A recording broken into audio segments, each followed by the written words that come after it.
Okay, so Moto G6, and it is a little bit of a weird phone because for the one reason. Everyone here, at least in Germany, calls it pretty much the best mid-range phone, but at a price of around 250 euros with a Snapdragon 450, considering that most phones these days cost up to 850, up to $1,000, I'm not quite sure if this is actually even still mid-range.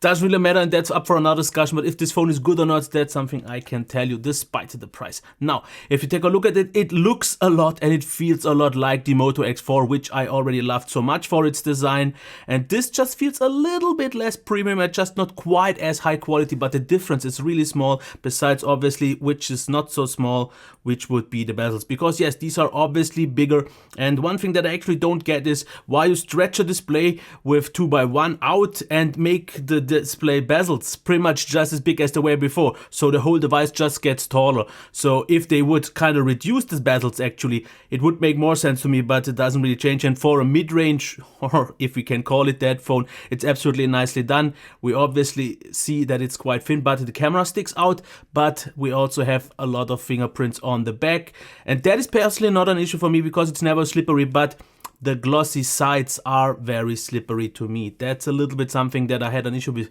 And the only thing why it's still very easy to hold on is because the phone isn't all that big in general with its 5.7 inch display. So I've seen glossy sides already, but kind of that slippery, not all that often. But when it comes to the buttons, these are placed very nicely. Good tactile feedback, everything feels placed nice. Which could be said about the fingerprint reader in my opinion, because I like it on the front, I have no issue with that at all.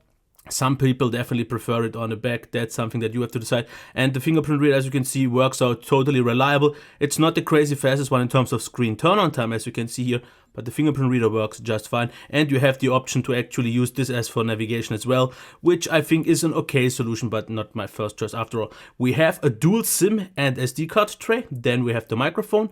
Nothing on the left. On the bottom, we have USB Type-C. Yes, finally, also at this price range. And then we can see the headphone jack, which is also still present, which does not seem to be a thing with the notification LED, because I've checked, one site says there is one. I personally don't see one, but most other sources tell me there's none.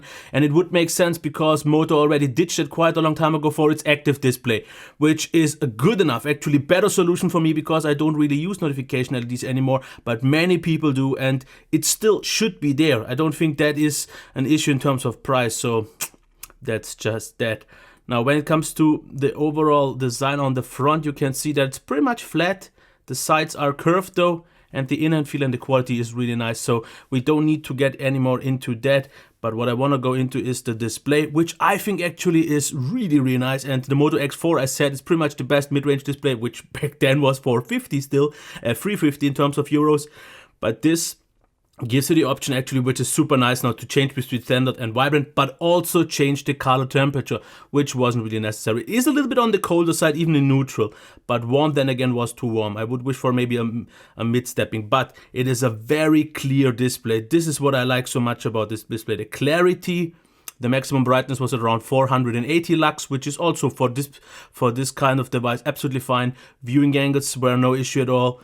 Like I said, very clean display. The colors in the vibrant mode, nice and saturated, but not over the top. So not unnatural or anything like that. So yeah, I'm actually totally pleased. Now, the oleophobic coating as well was absolutely fine. So let's get into the speaker.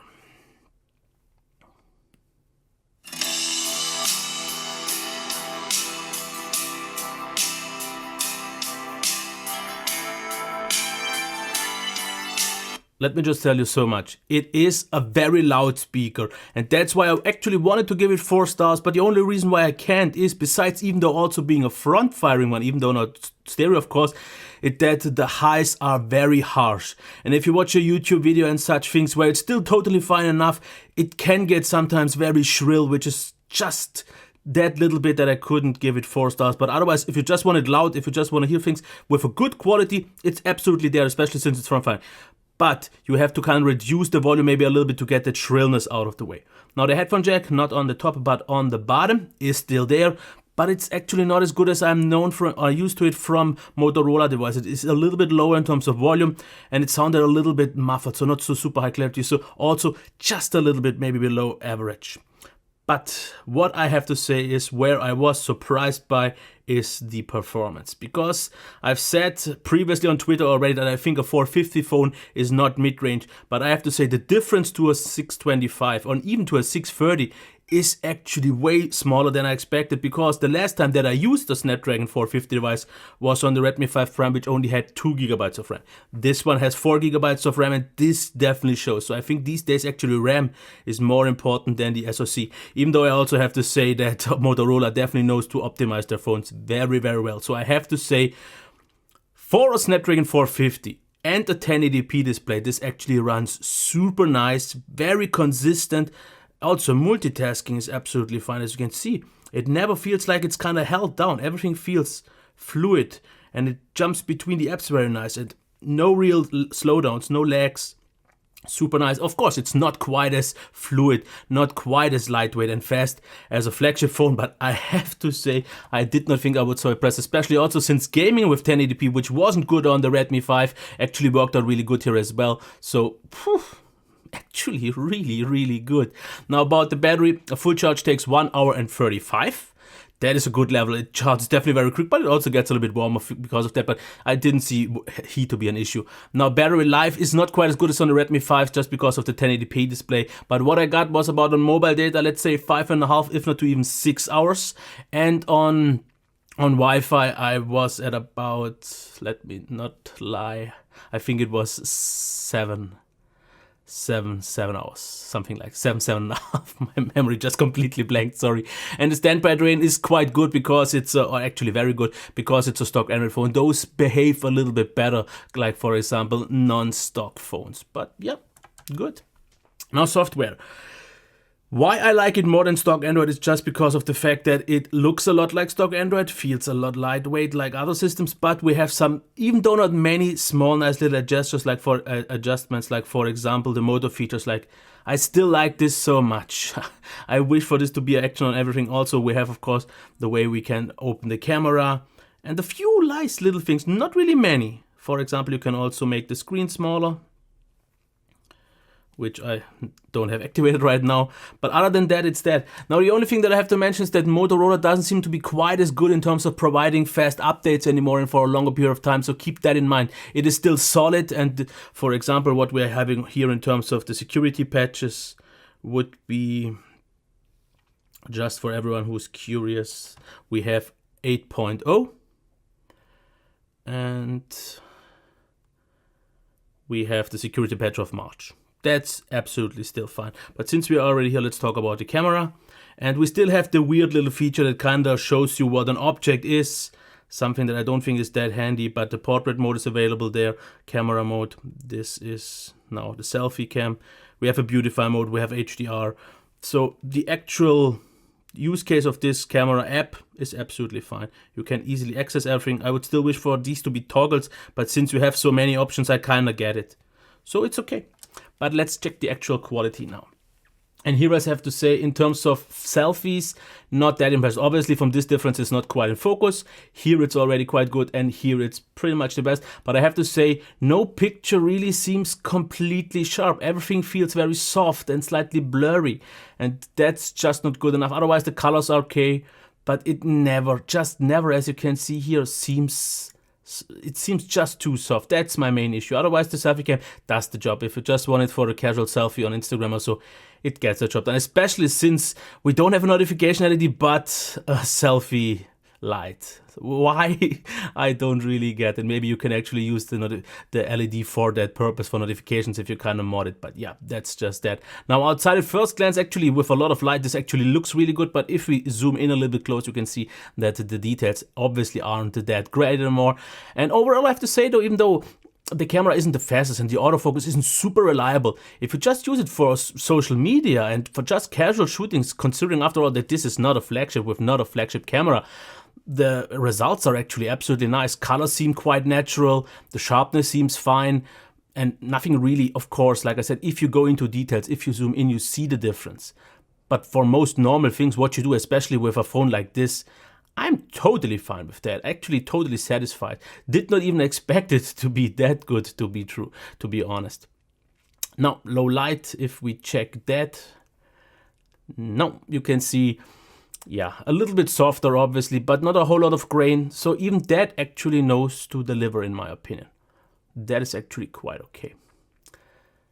There is a bokeh mode, of course, and some other things, but I usually don't go into that. Now, when it comes to the video quality, here I am not so happy, because especially on faster movement, especially in a lot of bright situations, you can see of how much artifacts are going on. Obviously, it's not super sharp, and we are limited at 1080p. It's actually 60 though. It does not seem all that great. I mean, not quite sure what else to say. The artifacts are really kind of shocking me, and the not that really sharp appearance, which also continues along with the front-facing camera, because that one is also not that great. As you can see, the artifacts, maybe the Snapdragon 450 or maybe something can't keep up with this, because yeah, that's a major bummer. I'm not quite sure if they can maybe improve that in time, but yeah. Inside it actually almost looks better, and when it comes to the mic of the video camera, I have to say that one is decent, absolutely. All good. Sounded quite good. Yes, there are louder ones, richer ones, more high quality ones, but this totally gets the job done.